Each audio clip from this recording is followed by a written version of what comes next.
পদ্মা সেতুর উপর দিয়ে ঢাকা থেকে যশোর পর্যন্ত রেল লাইন নির্মাণ প্রকল্পে ভয়াবহভাবে লোহা ও অন্যান্য মূল্যবান সরঞ্জাম চুরি হয়ে বিক্রি হচ্ছে বলে অভিযোগ উঠেছে। গত এক বছরে প্রায় 70 থেকে 80 কোটি টাকার লোহা চুরি ও বিক্রির প্রমাণ মিলেছে। স্থানীয় সূত্র জানায়, এই চুরির পেছনে রয়েছে ঢাকা জেলা দক্ষিণ ছাত্র দলের সভাপতি পাবেল মোল্লা, থানা ছাত্র দলের সদস্য সচিব জুয়েল, যুব দলের সাংগঠনিক সম্পাদক অয়ন ইসলাম রনি, ইউনিয়ন যুব দলের সাধারণ সম্পাদক জাকির দেওয়ান, শ্রমিক দলের নেতা সোবাহান সহ বিএনপি ও সহযোগী সংগঠনের একদল নেতাকর্মী। তাদের সঙ্গে যোগসাজশে রয়েছে আইনশৃঙ্খলা রক্ষাকারী বাহিনীর কিছু সদস্য এবং চায়না প্রকল্পের নিরাপত্তা কর্মীরা। প্রকল্পটি বাংলাদেশ সরকার ও চীনের মধ্যে G2G চুক্তির আওতায় পরিচালিত হচ্ছে।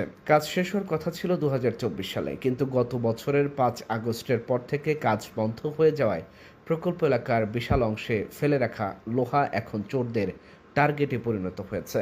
কেরানীগঞ্জের কাজিরগাঁও এলাকায় অবস্থিত CRCর সাইট অফিস ও গোডাউনের ভেতরে নিচ্ছিদ্র নিরাপত্তা বলয় থাকলে প্রতিদিন রাতের আধারে 3 থেকে 5 ট্রাক ভর্তি লোহা কেটে নেওয়া হচ্ছে। প্রতি ট্রাকে 15 থেকে 20 টন পর্যন্ত লোহা থাকে। শ্রমিকরা গ্যাস কাটার দিয়ে বড় বড় অংশ কেটে টুকরো করে কোন্ডা ইউনিয়ন কাজিরগাঁও এলাকায় জমা করে রাখে।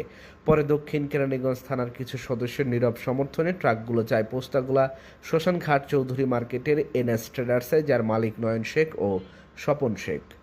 নয়ন শেখ স্বীকার করেছেন, তিনি পদ্মা সেতু রেলওয়ের লোহা প্রতি কেজি 55 থেকে 60 টাকা দরে কিনে থাকেন। তার দেওয়া তথ্য মতে প্রতিদিন অন্তত 3 ট্রাক লোহা বিক্রি হয়, যার আর্থিক মূল্য প্রতি মাসে প্রায় 6 থেকে 7 কোটি টাকা। ফলে এক বছরে 70 থেকে 80 কোটি টাকার লোহা চুরি ও বিক্রির ঘটনা ঘটেছে বলে জানা গেছে।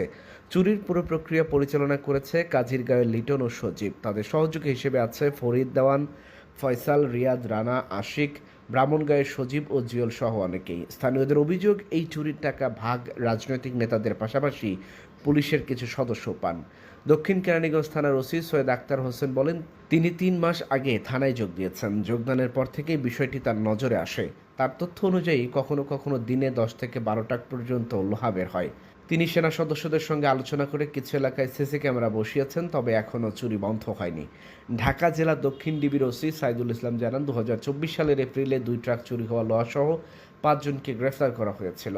লিটন, সজীব, উলফাত রানা, মোহাম্মদ ফজলুল হক ও আশিক দেওয়ান। বর্তমানে তারা জামিনে রয়েছেন। প্রকল্পের সাবেক সিকিউরিটি ইনচার্জ শাকানুর হাসান বলেন, ঘটনার পর চায়না প্রকল্প কর্তৃপক্ষ পুরা নিরাপত্তা টিম পরিবর্তন করেছে। বর্তমানে দায়িত্বে আছেন নাজমুল হুদা খান, যিনি জানিয়েছেন ঢাকা জেলা দক্ষিণ ছাত্রদলের সভাপতি পাবেল মোল্লা সহ স্থানীয় বিএনপি ও অঙ্গ সংগঠনের প্রায়